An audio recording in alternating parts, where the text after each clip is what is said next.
உங்க toilet cleaner bison toilet cleaner குவாலிட்டியை விட பெட்டர்னு நிரூபிச்சா உங்க மொத்த பணமும் ரீஃபண்ட். பைசன் டாய்லெட் கிளீனர் இப்போது 79 ரூபாயில்.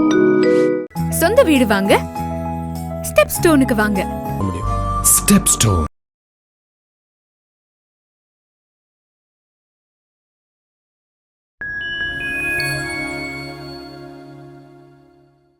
இன்னும் 10 வருஷத்துல பாவர்ட்டி எராடிகேட் ஆயிடும்.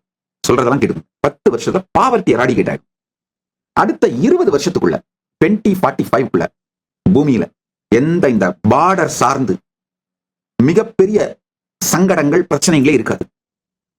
இந்த விசா பாஸ்போர்ட் இதெல்லாம் வந்து ஒரு சாதாரண ஒரு அதிகபட்சமா உங்களுடைய ஐடென்டிபிகேஷனுக்காக மட்டுமா தான் இருக்குமே தவிர வேற எந்த விதமான அது ஒரு லா சம்பந்தப்பட்ட ஒரு விஷயமாலாம் இருக்காது. இவங்களுக்கு தான் விசா, இவங்களுக்கு விசா இல்ல, அந்த மாதிரிலாம் ஒண்ணுமே இருக்காது. பார்டர்ஸ் எல்லாம் கரைஞ்சு போயிடும். ஒண்ணு, இப்போ மனிதர்கள் வந்து விருப்பப்பட்டா ஆணா இருக்கவங்க பெண்ணா மாறுறாங்க, பெண்ணா இருக்கவங்க ஆணா மாறுறாங்க. 2035 எல்லாம் 6 மாசத்துக்கு ஒரு தடவை மாறுற மாதிரி எல்லாம் ஃப்ரீடம் வந்துடும். அந்த மாதிரியான லைஃப் ஸ்டைல் வந்துடும். அப்படி கொஞ்ச நாள் வாழ்ந்துட்டு போதும்பா இப்படி கொஞ்ச நாள் வாழலாம் அப்படின்னு அந்த மாதிரிலாம் வந்துடும். ஏன்னா சுதந்திரம், எக்ஸ்பர்டைஸ் இது வந்து எக்ஸ்பேண்ட் ஆகிட்டே போகுது. இப்ப எப்படி ஆக்சிஜனையோ சோசியல் மீடியாவையோ நீங்க வாங்க வேண்டியதில்லை, இட்ஸ் அவைலபிள் ஃபார் ஆல். அதே மாதிரி உங்க வாழ்க்கைக்கு தேவையான கம்ஃபர்ட்ஸ், உணவு, உடை, உறைவிடம், மற்றபடி உங்க வாழ்க்கையை நடத்துறதுக்கு தேவையான washing machine, fridge, TV, devices, gadgets, உங்க வாழ்க்கையை நடத்துறதுக்கு என்ன வேணுமோ அத்துணையும் எந்த விதமான தனிப்பட்ட உழைப்பும் இல்லாமல் உங்களுக்கு கிடைக்கும். வேலைக்கு போறது உங்களுடைய ஹாபியா இருக்கும். அதாவது உங்களுக்கு விருப்பப்பட்டா போய் கார்டனிங் பண்ணலாம். It will be more hobby. வேலை செய்யறது அப்படிங்கிறது ஹாபியா இருக்கும், உங்க விருப்பமா இருக்கும். மற்றபடி எந்த ஒரு கம்பல்ஷனான நெட்வொர்க்ஸுக்குள்ளேயும் உங்களுடைய வாழ்க்கையை வைக்க முடியாது. அதனாலதான் சொல்றேங்க, வரப்போகின்ற உலகத்திற்கு உங்களை தயார்படுத்திக் கொள்ளுங்கள். இந்த பரிவிராஜக யாத்திரையே நான் அதுக்காகத்தான் சொல்றேங்கய்யா. இந்த பரிவிராஜக யாத்திரை நான் ஒன்னும் உங்களை சாமியாராக்கிறதுக்காக சொல்லலைங்கய்யா. மனித இனத்தை, இப்போ எலான் மஸ்க் போன்றவர்கள், சமூகத்தில் முடிவெடுக்கின்ற பணக்காரர்கள், சோசியல் பவர் இருக்கவங்க, பொலிட்டிக்கல் பவர் இருக்கவங்க, அவங்க எல்லாருடைய ரெஸ்பான்சிபிலிட்டி என்னன்னா மனித இனத்தை சமூக ரீதியாக, பொருளாதார ரீதியாக, அரசியல் அமைப்புகள் ரீதியாக அடுத்த நிலைக்கு கொண்டு செல்றது.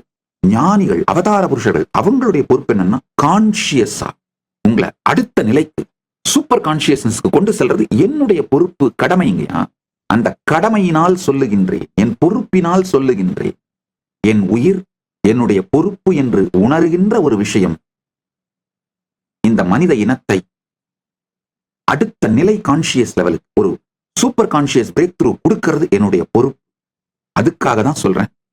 நீங்க இப்ப உங்களை பிரெயின் வாஷ் பண்ணி, மூளை செலவு பண்ணி கட்டமைச்சு வச்சிருக்கிற பல்வேறு விதமான மாயையிலிருந்தும் உங்களை விடுபடுத்திக் கொண்டு ஒரு வருஷம் இந்தியா முழுக்க எல்லா ஸ்தலங்கள், ஆன்மீக ஸ்தலங்களுக்கும் தீர்த்த யாத்திரை போங்கயா. எலன் மஸ்கோட ட்வீட்டை ஃபுல்லா படிக்கிறேன். The most likely outcome is that AI and robots make everyone wealthy. In fact, far wealthier than the richest person on earth. By this, I mean that people will have access to everything from medical care that is superhuman to games that are far more fun than what exists today. We need to make sure that AI cares deeply about truth and beauty for this to be the probable future. நான் தெளிவா சொல்றேன். நீங்க இப்ப செய்ய வேண்டியது ஒன்னே ஒண்ணுதான். இந்த ஏஐனால, ஏஐ ரெவல்யூஷனால உங்களுக்கு கொடுக்கப்பட முடியாத ஒண்ணு இருக்கு. அதை அடைவதற்கு தான் நீங்க இப்ப போக்கஸ் பண்ணணுங்க. அது என்னன்னா ஜீவன் கான்சியஸ் பிரேக் த்ரூ. தயவு செஞ்சு அதுல மட்டும் நீங்க போக்கஸ் பண்ணீங்கன்னா உங்க வாழ்க்கைய ப்ரொடக்டிவா, பயனுள்ளதா வாழ்ந்தீங்கன்றத 10 வருஷம் கழிச்சு புரிஞ்சுப்பீங்க. நான் தெளிவா சொல்றேன். நீங்க இப்ப செய்ய வேண்டியது ஒன்னே ஒண்ணுதான். இந்த ஏஐனால, ஏஐ ரெவல்யூஷனால உங்களுக்கு கொடுக்கப்பட முடியாத ஒண்ணு இருக்கு. அதை அடைவதற்கு தான் நீங்க இப்ப போக்கஸ் பண்ணணுங்க. அது என்னன்னா ஜீவன் கான்சியஸ் பிரேக் த்ரூ. தயவு செஞ்சு அதுல மட்டும் நீங்க போக்கஸ் பண்ணீங்கன்னா உங்க வாழ்க்கைய ப்ரொடக்டிவா, பயனுள்ளதா வாழ்ந்தீங்கன்றத 10 வருஷம் கழிச்சு புரிஞ்சுப்பீங்க. இப்போ அந்த காலத்துலங்க அந்த பிசிஓ பூத் ரொம்ப பாப்புலர் ஆச்சு. எஸ்டிடி கால் பண்ற பிசிஓ பூத், தெருவுக்கு ஒரு 4 பேர் அது வாங்கி வச்சிருப்பாங்க. திடீர்னு செல்போன் வந்த உடனே யார் யாரெல்லாம் அந்த பிசிஓ பூத்ல லைஃப், டைம், ட்ரெஷர், டேலண்ட் எல்லாம் இன்னும் எல்லாம் ஐயோ எல்லாத்தையும் வீணாக்கிட்டுமே நினைச்சாங்க. ஏன்னா அது அவுடேட் ஆயிடுச்சு. அதே மாதிரி இந்த 9 to 5 ஜாபுக்கு போயிட்டு மேனேஜருக்கு பதில் சொல்லிட்டு அந்த ஸ்ட்ரெஸ் தாங்க முடியாம தண்ணி அடிச்சுக்கிட்டு, அதாவது ஒரு கம்பெனில இருந்து பணத்தை வாங்கி இன்னொரு கம்பெனிக்கு இஎம்ஐ கட்டிக்கிட்டு, கவர்மெண்ட் கொடுக்குற ஃப்ரீ பணத்தை வாங்கி கவர்மெண்ட் நடத்துற டாஸ்மாக் கொடுத்துட்டு, இந்த கார்பரேட் கம்பெனியில வேலை செய்யறவங்க 6 நாள் வேலை, மேனேஜரை ஹேண்டில் பண்ண முடியல, அந்த ஸ்ட்ரெஸ்ஸுக்காக அந்த வர்ற சம்பளத்தை தண்ணி அடிச்சுக்கிட்டு நாசமா போனீங்கன்னா உங்க வாழ்க்கையை அன்ப்ரொடக்டிவா நாசமாக்கிட்டோன்னு 10 வருஷத்துக்கு அப்புறம் புரியும். ஆனா டூ லேட். எலான் மஸ்க் இன்னொன்னு சொல்றாரு, poverty is an engineering problem.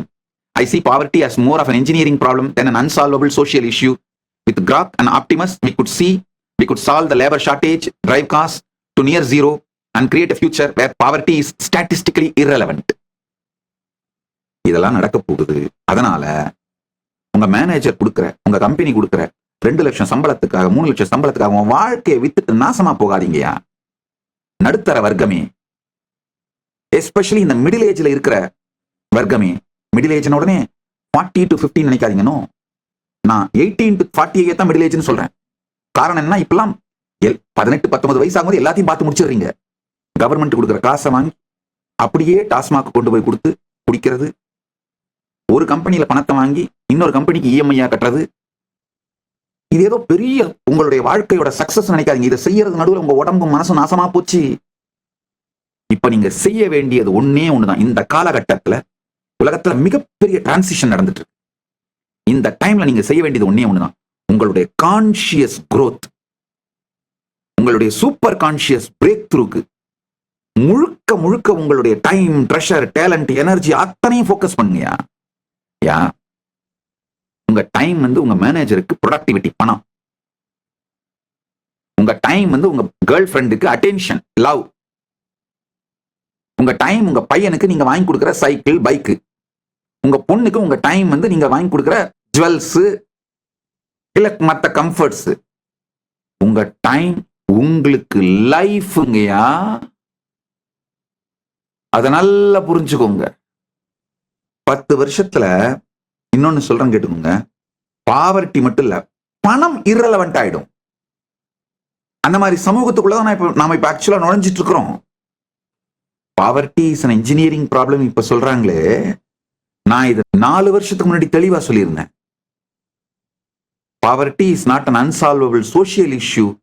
It's all about our efficient way of distribution. There is so much getting produced, but getting wasted without getting distributed just to keep the market rate, market trend. ஆழ்ந்து கேளுங்கள், நான் சொல்லும் பொழுது எல்லாமே நகைப்புக்குரியதாக தெரியும். ஆனால் உண்மை, சத்தியம், இது பரம சத்தியம். வருகின்ற டிசம்பர் 1 முதல் ஜனவரி 1 வரை கைலாசா திருவண்ணாமலை மற்றும் கைலாசா லாஸ் ஏஞ்சல்ஸ் இல் நடைபெறும் பரமசிவசேனா பயிற்சி முகாமில் கலந்து கொள்ளுங்கள். வருகின்ற டிசம்பர் 1 முதல் ஜனவரி 1 வரை கைலாசா திருவண்ணாமலை மற்றும் கைலாசா லாஸ் ஏஞ்சல்ஸ் இல் நடைபெறும் பரமசிவசேனா பயிற்சி முகாமில் கலந்து கொள்ளுங்கள்.